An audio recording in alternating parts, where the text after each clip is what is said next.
negative. Admin and support services has gone into negative. Health and education are negative.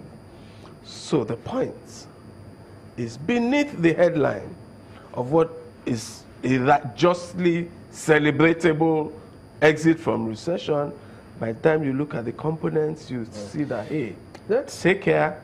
We've still got a lot of work to do. Let's stretch that agric a little bit, you know, because this is where they talk about, there was a lot of focus on agric at the time. They said we needed to diversify, we needed to do so much of that sector. There were different activities. In fact, even the MBS came up with stats about rising food prices. But what is it that, because in spite of all the policies that they've churned out for that sector? Well, I would, you know, one of the things I don't think we've done correctly is diagnose correctly why we went into recession. And therefore, we've stayed at the level of oil, which is a significant part of the recession. But my analysis has suggested that there are broader factors.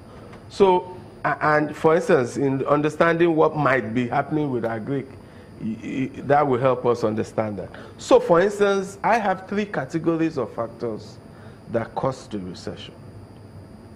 One is what I call political and security factors.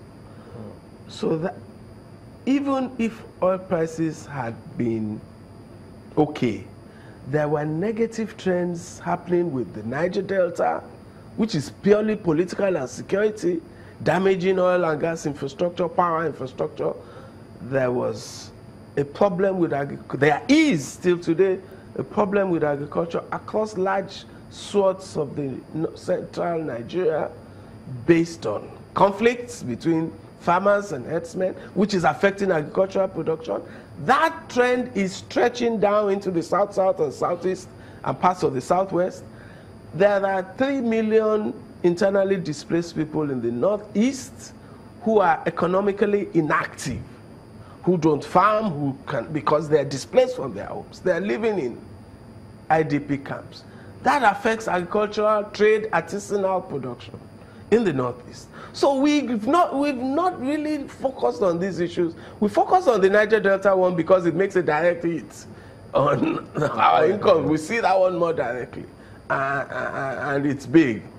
But we've forgotten that there are these other dimensions, of which agricultural production may be one of the biggest hits. That trend is showing in the figures. So, for instance, from Q3 2016, the rate of growth in the agricultural sector has been declining. But we're not talking about it because it's still positive. So from 4.54, we've gone to 4.03, we've gone to 3.39, and now we're at 3.01.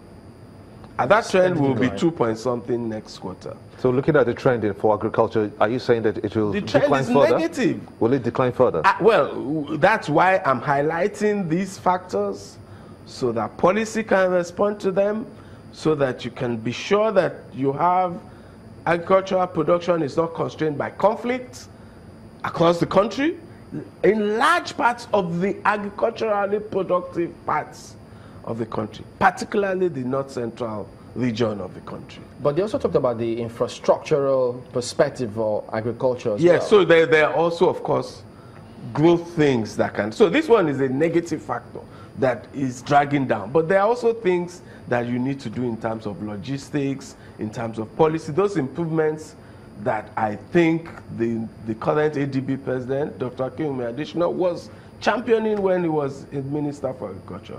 I think those kind of transformational reforms, not incremental change, have to come back on the agenda for agriculture in terms of looking at the whole of the value chain, in terms of looking at how we can improve research, how we can improve logistics, how we can improve storage, how we can improve processing, how we can improve the link between agriculture and manufacturing so that we have a very robust agro-processing sector.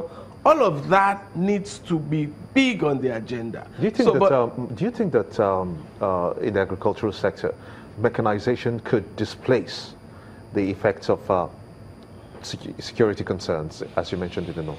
Well, yes. I mean, there are a lot of things we need to do. First, obviously, there's no society in which, if you have insecurity around economic activities, you won't find a negative effect. If the farming sector in the United States of America was disturbed by conflict, there would be an impact on production.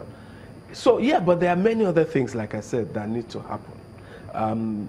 You need more modernization, not just in terms of mechanization, but even in terms of finance, even in terms of logistics, even in terms of the agronomy around the industry, seeds, fertilizers, things like that. You need market information. Much of the things that we were placed on the agenda between the CBN and the Ministry of Agriculture in that Nassau, Sanusi, Akinwumi Adesina era, I'm not so sure that, yes, I think those remain on the agenda, but I think I don't quite feel the impetus is as strong as it should be.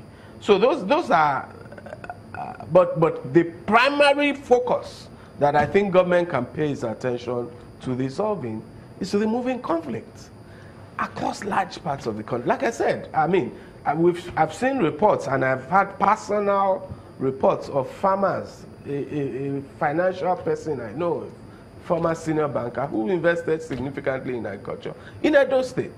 And all of those things have been destroyed by conflict. In the east, in the southeast, in large parts of the north center, we know about that. In parts of the northeast and the northwest too, we know about those. So those are significant factors.